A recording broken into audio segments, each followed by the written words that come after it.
그런데 경기 마치고 지금 하나이글스에서 감독 교체가 이루어졌습니다. 네. 깜짝 놀랄 만한 소식인데, 자, 이 소식을 강재현 기자가 급하게 지금 전해드려야 되는 지금 상황이 됐어요. 네. 지금 이게 네. 어떻게 된 겁니까? 지금 이게 깜짝 놀랄 소식인데요.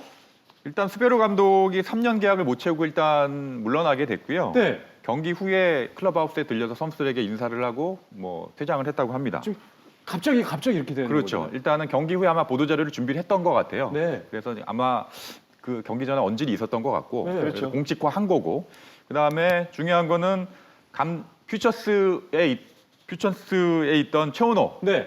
퓨처스 감독이 올라와서 감독 대행을 하는 게 아니라 바로 감독으로 선임이 됐어요. 바로 그렇죠. 그러니까 예전에 이제 한용덕 감독이 이제 중도 사임을 하고 나갔을 때 사실 그 당시에 뭐 강성 쪽에서 저랑 이제 중계를 했었잖아요. 맞습니다. 예. 그 당시에 이제 최원호 감독 대행이 부임이 된 이후에 굉장히 좋은 성적을 냈습니다. 맞아요. 그래서 최원호 감독이 다음 차기 이제 감독으로 정식 임명되는 게 아니냐. 사실 스토브리그 때 그런 이야기들이 굉장히 많았거든요. 네. 하지만 그런 상황에서 하나이글스가 선택을 했던 카드는 이제 수베로 카드였는데 네. 그러면서 이제 최원호 감독 대행이 다시 이제 퓨처스 감독으로 가게 됐죠. 네. 그래서 이제 어떻게 보면 이게 퓨처스 감독치고는 굉장히 긴 3년 계약을 체결을 했습니다. 네네네. 예. 그러니까 이게 뭔가 이제 퓨처스에서 최원호 감독이 있을 때 하나이글스 퓨처스가 성적이 굉장히 좋았어요. 예.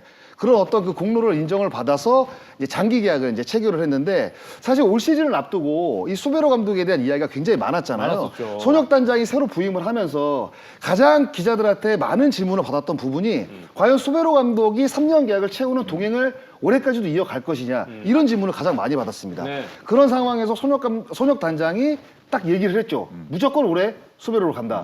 라고 이제 각 기자들의 어떤 그 질문들을 단칼에 끊어버리는 네. 그런 사실 상황들도 있었는데 사실 좀 시기가 좀 우위였던 것 같아요. 그러니까 오늘 발표는 오늘 경기 전에 언지를 받았다는 이야기인데 하나가 이글스가 지금 5월달 들어서 성적이 좋죠. 굉장히 좋습니다. 지금 네. 위닝 시리즈 계속 이어가고 있잖아요. 그렇죠. 네. 네, 지금 5월달 들어서 굉장히 좋은데다가 마운드도 지금 안정된 모습을 또 보여주고 있고 타격도 이제 노시안을 중심으로 좀 살아난 모습이 나와 있는 약간 그런 흐름에서 맞습니다. 갑자기 지금 발표가 됐기 때문에 네. 약간 의외라는 생각이 드는데 사실 어느 정도는 뭐 예정된 어떤 그 교차라고 생각을 해볼 수가 있죠. 왜냐하면 앞선 2년간 또 최하위를 기록을 했고 지금은 뭐 9위를 달리고 있지만 전체적으로 봤을 때는 하나이글스가 나아진 부분이 사실 많이 그렇게 보이지가 않은 상황에서 네.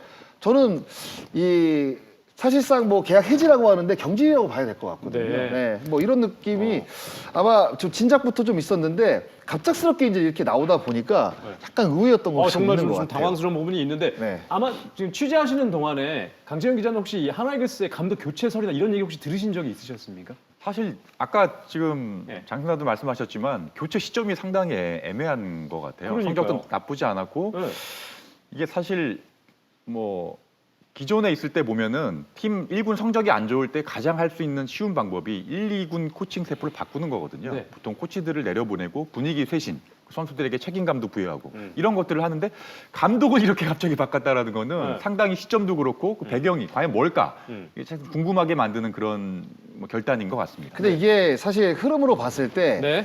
그러니까 이런 거죠. 감독 교체의 시기가 나온 거는 하루 이틀 이야기가 아닐 그렇죠. 겁니다. 맞습니다. 분명히 네. 하나이글스가 최근에 KT가 안 좋아지면서 이제 최하위 탈출을 했잖아요. 네. 그러면 최하위를 기록하고 있을 때 아마 이런 이야기들이 흘러나왔고 아마 그쯤에 결정이 되지 않았을까?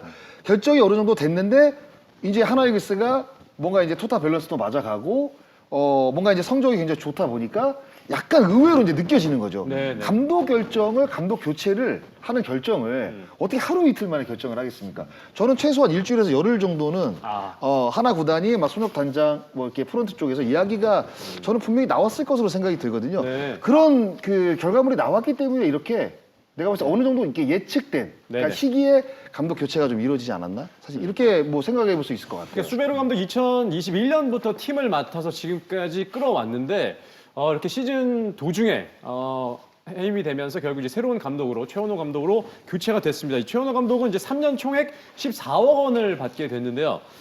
이렇게 됨으로써 지금 하나이글스는 이제 새로운 감독과 함께 남은 시즌을 치러야 되는데 우선 그렇게 되면 선수도 좀 혼란스러울 수도 있을 것 같고 수베로 감독이 좀 그동안 그러면 하나이글스에서 좀 어떠한 업적을 남겼다고 좀 생각을 하십니까? 그리고 최원호 감독이 앞으로 좀 어떻게 끌어가야 될까요? 그러니까 이게 수베로 감독이 사실 남긴 거는 일단은 성적 자체가 그렇게 좋지 못하기 때문에요. 네. 그렇게 많다고 사실 볼 수는 없습니다. 그런데 사실 그 수비 시프트에 대해서 그 우리 이제 KBO 리그가 그 동안에는 약간 미온적이었다고 한다면 수베로 감독이 딱 부임된 이후에 어떤 그 각 팀마다 수비 시프트를 약간 체계적으로 쓰게 한 약간 그런 장본이라고 사실 생각을 하거든요. 네. 그런 부분에 있어서는 분명히 수베로 감독이 KBO 리그에 끼친 영향은 저는 분명히 있다고 봅니다. 그런데 근데 최원호 감독이 다시 한번 이제 대행이 아니라 정식 감독으로 이제 부임이 된 상태에서 네. 저는 선수들의 혼란은 그렇게 크지 않을 거라 생각이 들어요. 아, 그래요? 그러니까 그동안에 지금 3년 넘게 퓨처스에서 감독을 했던 선수들이고 그 기간에 같이 이제 퓨처스에서 활약을 했던 선수들이 1군 무대에 많이 있고요. 젊은 선수들이 주로 이제 포진되어 있는 한화이글스의 최원호 감독하고 동행했던 선수들이 굉장히 많습니다. 네. 그래서 그 당시에 그 대행으로 왔을 때도 성적이 나쁘지가 않았거든요. 괜찮았어요. 굉장히 팀을 잘 이끌었기 때문에 시즌 끝나고 정식 감독에 대한 이야기가 굉장히 많았던 거예요. 네. 그래서 저는 최원호 감독이 지금 갑작스럽게 감독으로 이제 부임이 됐지만 저는 그동안에 이제 대행으로서 1군 무대에서 보여줬던 최원호 감독만의 어떤 그 역량 그리고 선수들의 어떤 호흡 이런 것들을 봤을 때는 저는 굉장히 팀을 잘 이끌어갈 수 있는 저는 지도자라고 생각이 들고 박사 출신의 감독입니다. 네. 예, 공부를 굉장히 많이 하는 그리고 데이터를 기반으로 굉장히 스마트한 감독이거든요. 예전에 해설위원도 했었고. 그렇죠. 네. 그래서 아마 하나이글스가 수베로 감독이 있을 때와 조금 다른 어떤 그런 앞으로의 어떤 그 행보를 좀 보이지 않을까 이런 긍정적인 어떤 그 청사진을 좀 내드리고 싶습니다. 네. 이렇게 지금 하나이글스의 오늘 경기 또 내용도 보내드렸고 산체스 선수의 오늘 KBO 데뷔 경기도 보내드렸는데 여기서 또 최원호 감독이라는 또 하나이글스의 파격적인 감독 교체까지 저희가 이렇게 오늘 이야기를 드리게 됐네요. 네.